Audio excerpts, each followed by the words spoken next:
episode 10. Yes, made it to double digits. This week I'll be going through Kadano 360 updates for May and a continuation of my interview with Maria Carmo about Project Catalyst and Lovelace Academy. Hey everyone, and welcome back to another episode of the Learn Kadano podcast, the podcast where we break down all the concepts of Kadano so that you can sound as crazy as I do trying to explain it to new people that don't understand cryptocurrencies at all. I'm your host, Peter Pewey, and this week I'm going through the Kadano 360 update, which was all about the smart contract era Alonzo that is coming up very, very soon for the Kadano project. I also continue my second part of my interview with Maria Carmo, all about Project Catalyst from a point of view of a proposer that has submitted an idea to Project Catalyst, and also a little bit of information about her project that wants some funding called Lovelace Academy and how that initiative came about. Now, before I do get into the news, I'd just like to point out that I finally have put up a contact page on our Kadano.com.au website, and I've placed a little bit of code there from SpeakPipe, which will allow you as a listener to leave me a message. Yes, a voice message, and it can be included on the show. So if you feel so inclined to leave a voice message asking a question of some sort, please do. The only ones I've got so far is from the other pool owners asking me some really silly questions, something about Dogecoin. I've also started to receive quite a few emails through the website as well, so please bear with me as I get through them all. I will make sure I reply to each one of them. Okay, let's get into the news for this week. All right, so at the end of every month, there is a big event, online event called Kadano 360, and this month's event was all about the upcoming smart contracts for Kadano and the timeline of how that was being rolled out. This is called the Alonzo Hard Fork, and I am really looking forward to this particular update because it brings through all the smart contracts and all the programmable properties of a blockchain to Kadano. So the team went through the next 90 days of development and laid out the roadmap for what was going to happen next to roll out smart contracts to Kadano. Over the next few months, there is going to be a number of stages that is going to happen with the rollout. They're called Alonzo Blue, White, Purple, Red, Black, which is staging environments, and then Alonzo Mainnet, which is approaching around September of this year. Now, for those that don't actually understand what a smart contract is, I'll be going into it further and doing a deep dive podcast episode about it. But essentially, it is a bit of programming that can live on the blockchain itself and can be executed by anyone that has access to the script. And the script might do something, for example, divide up company profits to the particular shareholders or owners of a company. So I could execute the script by sending a certain amount of ADA to it, and the script will divide up the funds accordingly to the shareholders or the owners of that particular company. Now, this all happens on the blockchain itself, meaning this particular application is completely decentralized. This means it doesn't rely on one single server. If that server falls over, the application will fall over as well and not be responsive. In this case, you'd have to take out the entire Kadano network, the 2,500 or so stake pools that operate it, and keep it alive. And that's a pretty hard thing to do. Now, along with the roadmap for the rollout of the Alonzo Hard Fork, there are also a couple of other cool things that are coming. Firstly, there is Milo. Now, Milo is a visual way to build smart contracts. So you don't need a huge amount of programming knowledge to actually build a smart contract with Milo around. Now, I've seen a lot of programmers and Solidity developers, which is the Ethereum style of writing smart contracts, turn their nose up at this But really, this is an amazing piece that is being put together. It really takes out the high-level barrier of entry that it takes to develop a smart contract for a business to step into the blockchain space, and allows a business development manager or a project owner to actually jump in and mock up a basic smart contract for a particular piece of work that they're doing. So this is an absolutely genius way to onboard more and more people, businesses, whatnot, to Cardano and understanding blockchain and smart contracts itself. There is a webinar series that is going out to explain how Milo works, and in the Kadano 360 event, there was also demonstration videos of how it potentially work as well, the user interface and everything around it. It's really cool to see. If you haven't seen it, please check it out. Milo is a groundbreaking piece of technology and advancement in blockchain to get more and more people into the blockchain space, and especially Cardano. Now, another piece that was demonstrated at the Kadano 360 event was the ERC20 converter. Now, this is a piece that has been worked on to convert smart contracts on Ethereum over to Cardano itself. Back in 2017 and 18, it was all the rage to participate in ICOs, or initial coin offerings, and that would allow you to interact with a smart contract on the Ethereum blockchain and receive tokens in exchange. So, for example, if a project was launching and you wanted to participate or get in on that project, you would send a certain amount of ETH to that smart contract, and in return, automatically, it would distribute you the tokens for that particular project. So I participated in a whole bunch of different projects, some that promised the world and everything in it, but didn't deliver.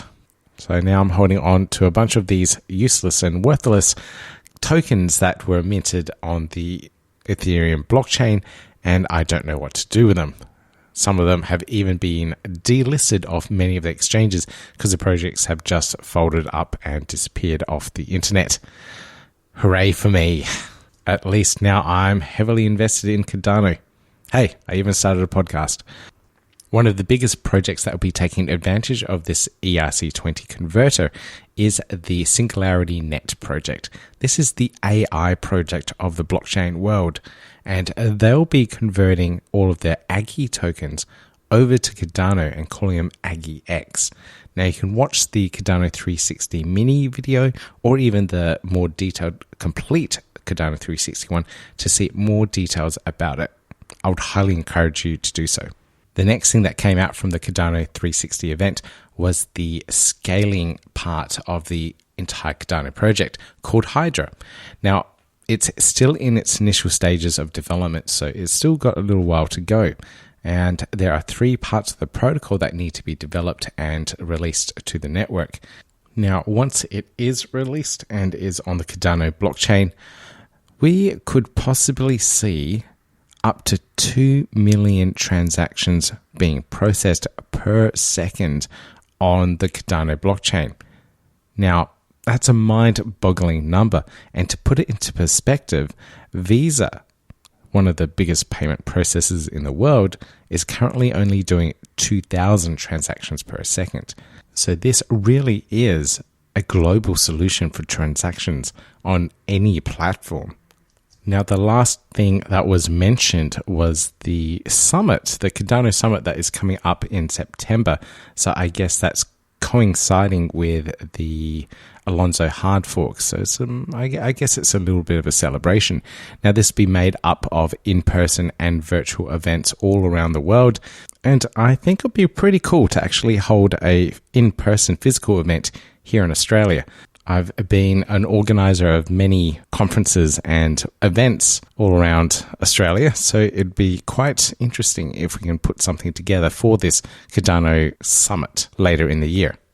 So to wrap up in summary, essentially smart contracts are coming big time to Kadano, with over 1,500 Plutus Pioneers developers in training at the moment. That's the programming language that Kadano uses for smart contracts, Plutus. With them being trained up and learning Plutus to write their own smart contracts, with the ERC20 converter ready to convert various projects from Ethereum over to Kadano, Milo is almost ready as well to write smart contracts from a visual builder, and the Alonzo era coming just around the corner.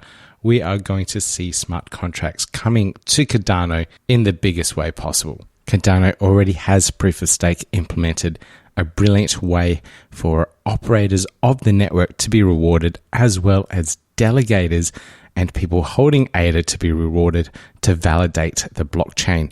And then now we have native tokens, which came out earlier this year in March, to be able to develop different currencies on the Kadano blockchain itself. And now with smart contracts just around the corner, I am so excited to see what comes next. But it's not just Kadano and the blockchain. It's all the ideas, all the developers, all the people, all the creatives that will be able to start using Kadano to build new solutions, build new projects, and create really cool and exciting things that haven't been created before. That's what I'm really excited about. That's what I haven't seen or can't even fathom what is going to happen. There's going to be a whole new era of decentralized apps that is coming to Kadano, and it will work. I am positive it will work. The problems that other blockchains have been solved, have been thought about, and have been discussed and analyzed deeply before being implemented on the Kadano blockchain. And this is what and why I'm so passionate about Kadano. And talking about passion, let's move over to my interview with Maria Carmo. So this is the second part interview with her. If you haven't heard the first one, please switch over to episode number 8, where I speak to her about her background and being a Kadano ambassador. Now, this podcast episode goes a little bit deeper and talks about her project, Lovelace Academy, and how she went through the Project Catalyst process to get funding and get her idea and concept website up and running and start developing content for the community. Maria is so passionate about education and so passionate about Kadano. You can really hear it in her voice, and there is a video interview as well where you can actually see her get really excited about Kadano and her education components for the community.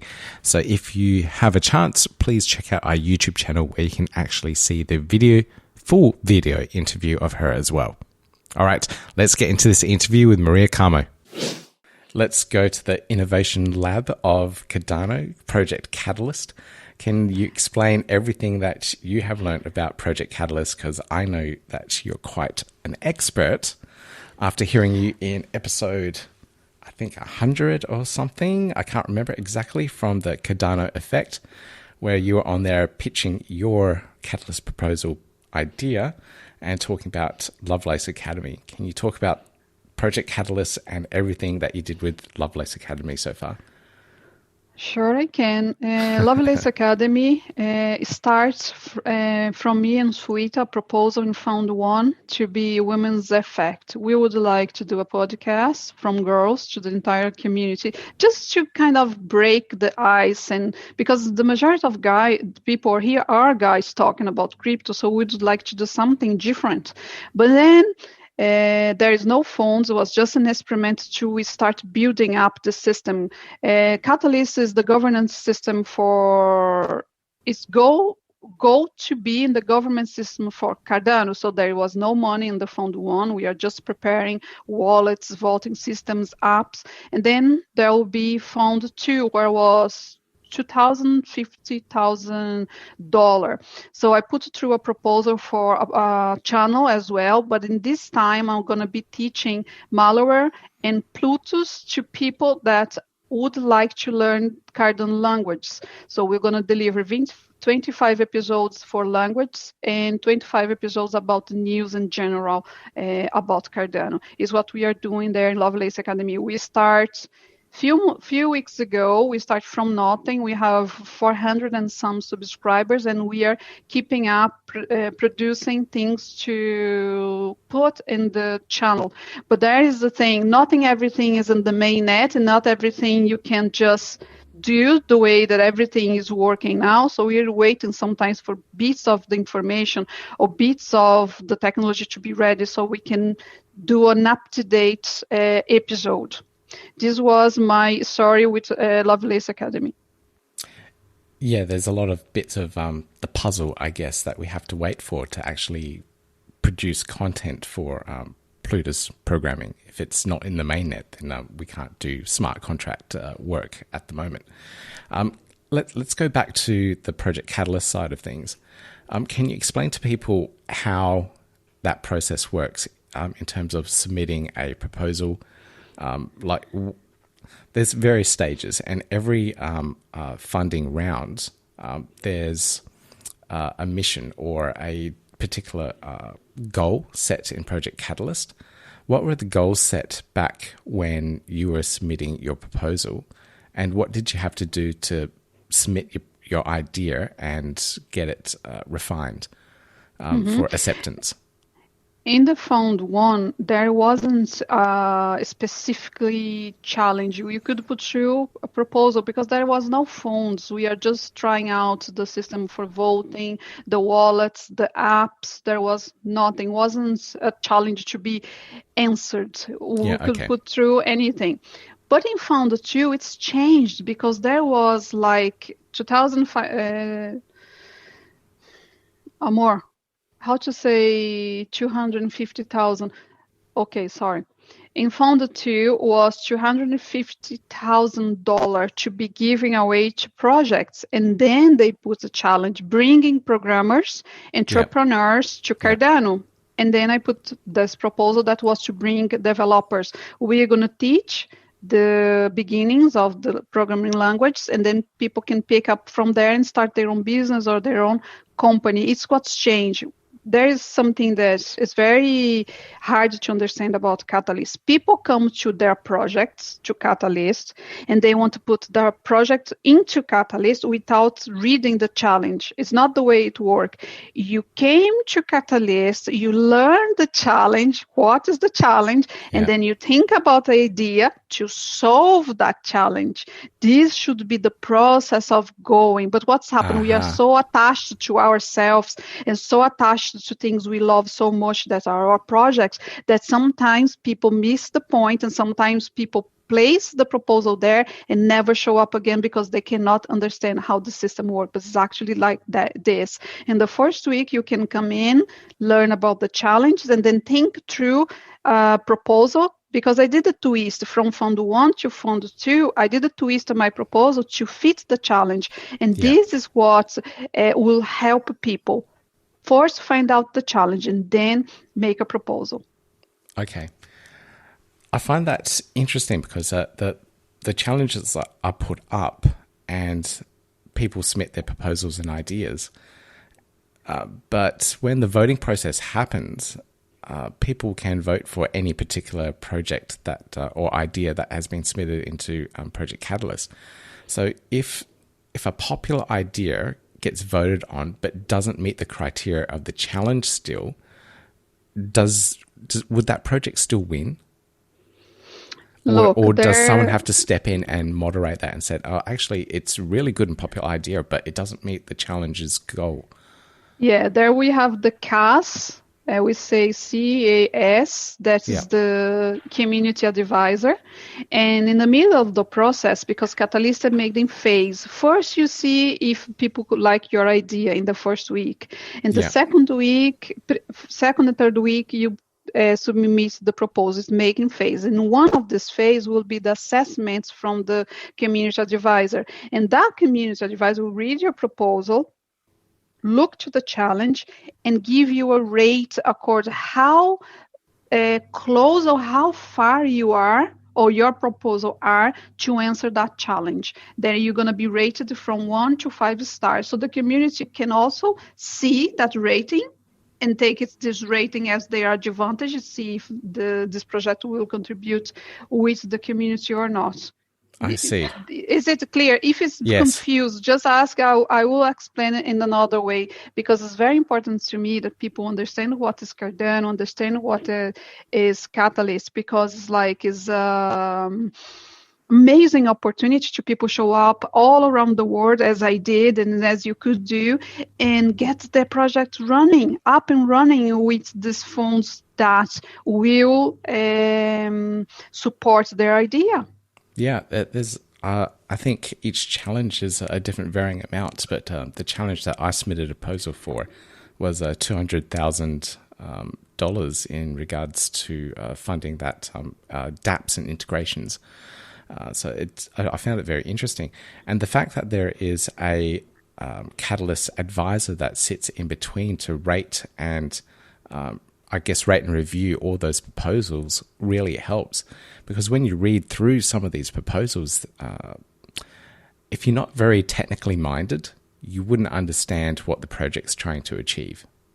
And having an intermediary in between looking at the proposal and pulling it apart, I think is very, very important. And do you know the process of becoming a Catalyst advisor? And the Catalyst advisor, first you have to come to idea scale, okay? The things we are building, things can get lost and misinformation because the things is a bit over place. So if you want it to be a proposal, come to idea scale, do your profile and write up your proposal. You want to interact with people about your proposal, you can answer the questions on your proposal. Down below in the bottom of the page, there is a space for people ask you questions about your proposal, and then you get the opportunity to interact with the community. But if you need more interaction, you need to hit over to Discord or Telegram. There's two channels specific for Catalyst, and there you can get ideas, talk to more people, do your network, because I think network is very important everywhere. Yeah. So it's where if you are in the street places and we are interacting with people, you are good to go. But if you are not, you could just be missing important parts of information. Also, there is a meeting every single Wednesday, if I'm not mistaken, 7 p.m. UTC time. So people can also come around and find out more about the Catalyst and all the news. Every single week we are talking about something different. And also there's a presentation from the previous winners for Fund 2 and 3 on Catalyst. So you can meet the people that already are working on Cardano. Yes, I've been enjoying those town halls. They're actually quite entertaining. I know. Did you like Dor? Everybody loves when Dor shows up. Yeah, I know. He's got quite a personality. He's like a very happy-go-lucky kind of guy, but still very knowledgeable and very serious at times too. So he's really cool. I'm glad they got him on. One thing that I love about being an ambassador, that I got to talk to so many people. I did an interview with Charles Hodgson, right? I was so happy. I saw that interview. And then I did the interview with Mihaela Uliero. That's the person, the woman that brought Cardano and Singularity together. And soon enough, I'm going to have an opportunity to talk to Ben Gazel. Oh, come on. It's amazing. I haven't seen that interview yet. It will come out soon.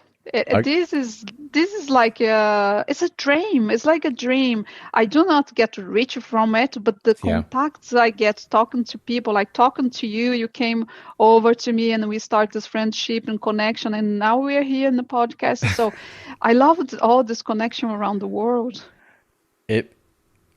You're going through the same experience that I went through when I started my first podcast in the Gymless Space. I just thought, I'm just so passionate about this. Let's just start it. Let's just do it. And the next thing I knew, I was flying around the world, meeting people, going to conferences and interviewing people in, where did I go? Mexico, New York, Bangalore, Germany as well. And that was incredibly exciting. And I can feel your passion and your excitement the same as what I had back then as well, and that I have now too, just meeting all these new people, learning so many different things. It's really cool. It's really, really cool.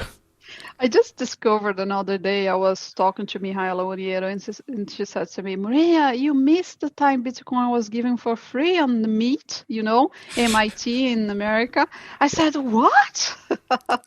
Imagine being in this space. She said to me that Bitcoin was given for free for startups, and all these companies, they are all very well now.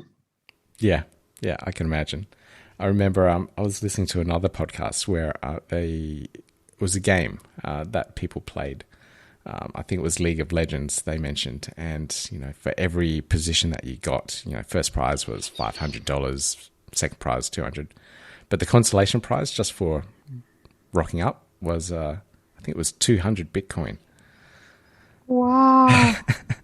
But, this was back a long time ago when Bitcoin was like, fractions of a cent and you couldn't trade it. So they'll give you... I know, but we like to tell to ourselves, it's so long ago, let's not talk about it anymore, it's gone. But seriously, it's just 10 years ago. Come on, 10 years is not a long time. I know. It's not long at all. All right. We're going off track here a little bit. But back to Project Catalyst. You mentioned about the process of how things progress along within the proposals. So we're up to the point where we're talking about the advisors coming in and looking at the project. So this is before people start voting on it. So the voting happens. The voting happens via someone registering their wallet, going through an app, and then going through IdeaScale. Can you go through that process and explain to listeners how that part works? Okay, there is two different things that you were explaining. You just needed to go to ADAOZ if you want to network with the proposals. If you are only a voter, you not necessarily needed to go to ADAOZ. But let's say you want to vote. What you need to do? You need to be aware of the day of registering. Why? You need to register your wallet, and then when you register your wallet, you get a QR code, and this QR code will be scanned by the Catalyst app to guarantee you your power of vote. This is the process. So you be aware when you register, you receive your code, you register in the app, put the wallet and the app together, and then you are ready to go. And it's can change. Sometimes you say, we're going to start on 10th of April, and sometimes could change for later. Why? Because they are trying to make things safe all the time. For example, in the beginning was, if I'm not mistaken, was 3,000 ADA for voting. This time going to be 500 ADAs for voting. So we are changing things around to accommodate as many people we possibly can. Yeah, so there's a reward for voting, so you get paid for your vote. It's not a huge amount. It's basically just enough to cover your fees for voting. So it's not like you're going to get 1,000 ADA for doing a vote. Yes, I think around some people receive like 1 ADA. I don't even know how much it is. I vote, but I didn't look in my wallet how much I got. I like to participate. I'm here to help the community grow. I'm here to spread the word about Cardano, and I hope I am doing it the best as possible. You are. Don't worry. You definitely are. Okay, so the process from the Catalyst that you've gone through, people voted for your idea in IdeaScale, which is absolutely fantastic, and you've won not one, but one of the winners of Project Catalyst in Fund 2. How does that work? So they allocate X amount of dollars for it. Do you get paid straight outright for the project, or do they pay you over time? Like, what's the process there, and how do they pay you? In the first round, in the second round, actually, Fund 2, it was direct paid to my wallet because I was the account and the ADAOZ responsible for the proposal. I think there is a main wallet normally that will get the amount and then get divided by the team or pay the team as long as you go. It's a change for Fund 3. I think they will Yeah. have more control and more rules around how we need to report and what is the receipts or whatever we need to give, to prove where we are using the funds. It's changed from fund to fund. Probably in the Fund 4, we are going to vote Fund 4 now. There will be more implementation. So who is, for example, I'm a winner of Fund 2, but in Fund 4 there is an implementation of rules. I need to follow all the rules like everybody else. We are growing and building it as long as we go. Yeah, because more and more money is being used to fund these particular projects, and the project values are going up and up. I'd hate to see a project get funded all up at the beginning, $30,000, $40,000, but then for whatever reasons they couldn't fulfill the project, and the Catalyst project misses out on those funds because they've already distributed it and they don't get a project in return. That'd be quite disappointing to see. So I guess those rules are to avoid situations like that, and to make sure rewards are sent only for achievements, I guess, and produced product in the end. Yeah, more or less like that. Yeah, okay.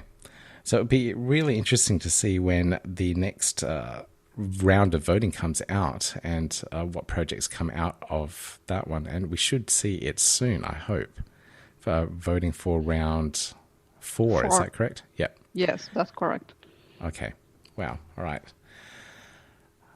So what's next for Lovelace Academy then? So we're waiting for the mainnet release of smart contracts. And then you're going to produce those 25 or so working videos for Milo and Plutus programming. What comes after that for Lovelace Academy? We are thinking about it, what come after. We'll develop it, and how will we develop it? Me, Sweeta, and Keith. But it's just talking. There's no plan, no fixed plan yet from the long term. Right, okay. It'll be... I don't know. I've seen a couple of projects and whatnot move in the Kadano space. One in particular, the Kadano Effect podcast, and those two guys, Philip and I've forgotten the other guy's name off the top of my head. Rick. Rick, that's right. Thank you. They were doing an absolutely fantastic job, and they've kept me up to date with the Kadano project back in 2020 when COVID was around and I didn't have much to do. So I was learning a lot from them. But they had to close down. They couldn't get funding. They tried with IdeaScale to get funded and keep their podcast going and grow it further. But I'm assuming due to the lack of funding, because they were funded by Cardano Foundation and then IOHG. But because that had stopped, the podcast has stopped. And I'm just very mindful and aware that content creators such as yourself and myself, after a while, if we're not being funded in some sort of way, we have to step back and actually work to earn our living. So I'm just very mindful of Lovelace Academy. You're going to produce all this absolutely fantastic and wonderful content, but then afterwards, how are you going to fund yourself to keep going? You can keep going funded by the ads on YouTube if you monetize.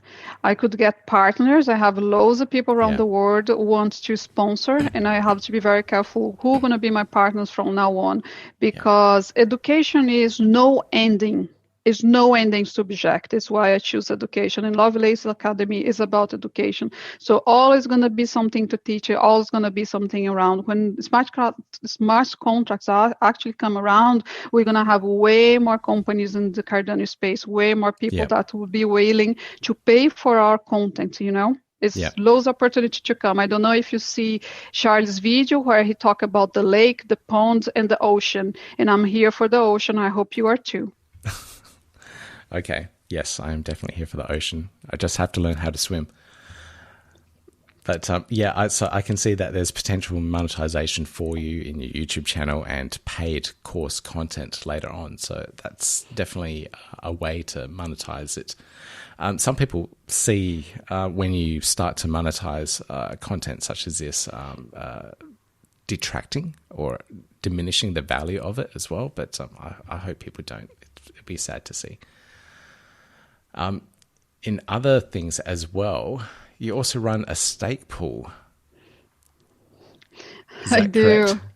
It is correct. I am the co-founder of Cardanistas. It's a stake pool in Brazil. We support and produce content in Portuguese for all the Portuguese speakers around the world. And there's many countries in Africa who speaks Portuguese. There's many countries. There's there space in China where in Goa they speak Portuguese. So we mainly produce content to the Portuguese speakers, but we are open up. Maybe we're going to have a bilingual website and bilingual Telegram channels where we can actually talk to many other people around the world, because many other people are interested in supporting my work around education. You know, we can support music project, we can support after school project, we can do so much together. And it's why if you are out there and you would send some delegation to Cards or Cardanista, I would be very happy to receive. Okay, so the ticker name's Cards. How is your pool going at the moment? My pool is going well. It's the second biggest pool in Brazil. As you know, I know no one. I know no one. I came from nothing and become the second biggest pool. I have 2,800 delegators. And that's around a lot of delegators. I know. I told you education. I'm here. I'm shouting. I'm screaming the word education. Yes. And this is the way to go. You know, people are starving. Let's serve them with content. Yeah. I think I've got 29. I got one more since yesterday. So I've got a long way to go. But I'm assuming you started a little while back, considering that you did a Catalyst proposal in round 1. That would have been October 2020 at least, or maybe a little bit early. So your pool would have started around then when Mary Shelley was released? Yes, my pool starts in the first day of Shelley. We release the pool and become our work of asking for delegations and growing. It was back then. We are 9 millions, but 3 and some millions is from IOG that support pools. I don't know if you apply, but you can also apply for CF delegation and IOG delegation. They support pools, and if you receive, that pool help you to produce blocks. Yeah, I did apply for the IOG one, and I'm waiting for the announcement any moment now. Who knows when that's going to happen? They have been a little bit busy. I see. So do you have any proposal for Catalyst? And I just would like to tell people that are listening to us, if you go to Catalyst, write your proposal, please tell people that you heard about Catalyst from Maria Carmo. There is a referral, it's not much into it, but you know, 5 ADAOZ here, 5 ADAOZ there helps. It sure does. It sure definitely does. I did see that referral. There's multiple ways that you can contribute to the Catalyst. It's submitting an idea, being an ambassador, or referring people to the project. It's a little bit harder to get the rewards as a referrer, but it's still something. That's right. Yeah, we are doing what we are doing out of our passion. You know, I am here since May or June last year. And when I put in my head, I'm going to put it together, I'm going to glue crypto with education and make less difficult tutorial and more approachable and understandable things to people that are coming. I think from getting this number of subscribers, I think I did something right. I took the right decision to position myself.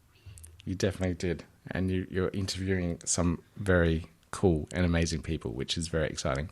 I'm still a little afraid to contact various people, but you told me just to do it. Yes, I told you, be bold. Cardano community is waiting for you. There is a space for everyone and anyone.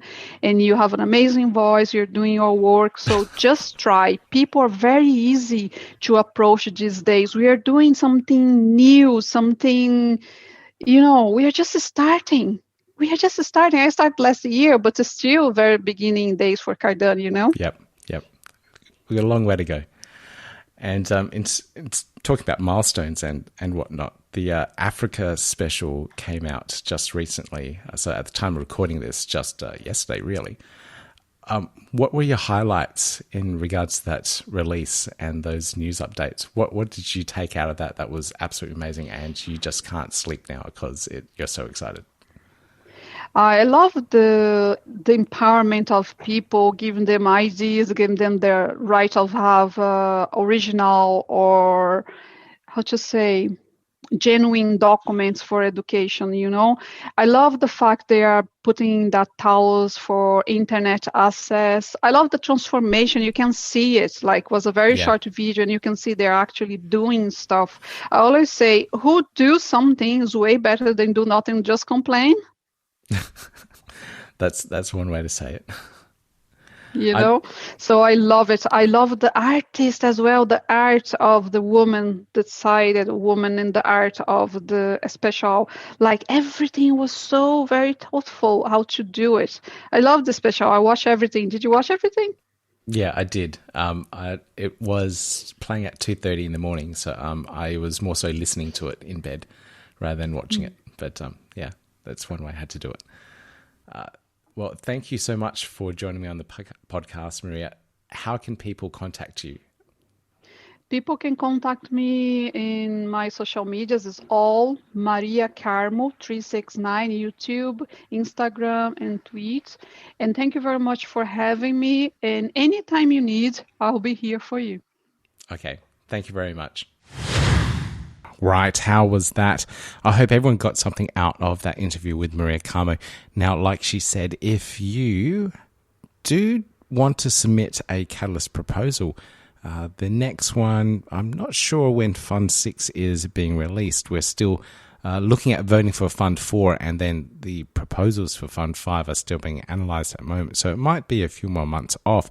But if you do decide to submit something, you can put in the referrer as Maria Carmo, and there's a link up there, and she will get rewarded for her efforts in regards to promoting Project Catalyst. And if you actually want to contact her as well, you can find her on all the social networks as Maria Carmo 369. I normally talk to her on Twitter and on LinkedIn. All of her social media links will be in the show notes for this podcast episode, and you can get to them at kadano.com.au/EP010 or EP010. And you'll find all the links there, all the references and everything I've mentioned, the videos, etc. for Kadano 360, everything that I've talked about, all on the show notes. Now, the last thing I need to bring up and talk about is the competition that I'm running for the next fortnight, the next 2 weeks, and that is the Crypto Doggies giveaway. So the team have closed the sale of these Crypto Doggies, and that means you won't be able to purchase them on their website anymore. You can still have a look at them and browse all the doggies that have been sold, but unfortunately you won't be able to buy any more. But we did manage to get our hands on 2 of them before the sale ended.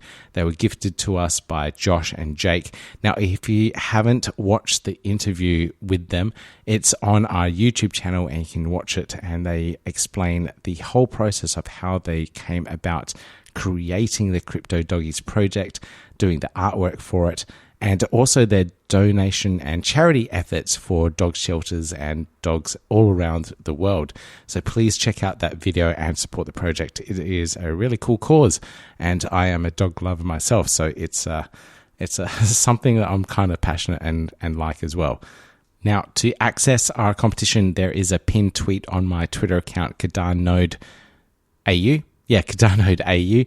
You can see that there is a link to the competition page where you can follow all the different options to enter the competition. Essentially, it's a raffle for each one of the entry thingy. It's on the entry form. You click one of those, you do a tweet. It's worth 1 raffle ticket. And there's some that are worth more. So you can go through the process and get that maximum amount of raffles for the competition. Now, we'll be drawing it, one for a podcast listener and the other for a delegate to our stake pool. So if you're a listener and a delegate, you have twice as many chances of winning a crypto doggy. Now, there is a secret keyword, secret phrase that you need, and that is Crypto Doggies 10. for episode 10. So it kind of makes sense. So it'll be the digit. So Crypto Doggies, one word, and the number 10. You'll need that in the entry form. So only podcast listeners can get it. All right. You like what I did there? Okay, so let's wrap up this podcast episode. Now, like I always say, please make sure you keep those seed phrases for your wallets safe and secure. Perhaps maybe it's time to get a hardware wallet like a Ledger or a Trezor. I don't think there are any others. But until next time, everyone, bye. Yeah, gotta do it like that. You've been listening to the Learn Cardano podcast. Gotta get it hype. Crypto is what we like, but this is not investment or financial advice. Gotta do your research, cause it's risky. We know it is. This show is educational and it's informative. Crypto's the future, really, it ain't no debating. IOHK, Emergo, we're not affiliated, not Cardano Foundation. We just gotta say it. A show that you can learn and it's for your entertainment. Yeah, you gotta check it. Don't wanna be missing that. You were tuned in to the Learn Cardano podcast. Yeah, giving insight. Ain't another show like this when it come to crypto. Invest at your own risk. Might not be for everyone, but who it is for, we keep giving you some info and plenty more. Hey, yeah, the Learn Cardano podcast. Hey, yeah, the Learn Cardano podcast. Thank you for tuning in. Keep it locked right here. Let's go.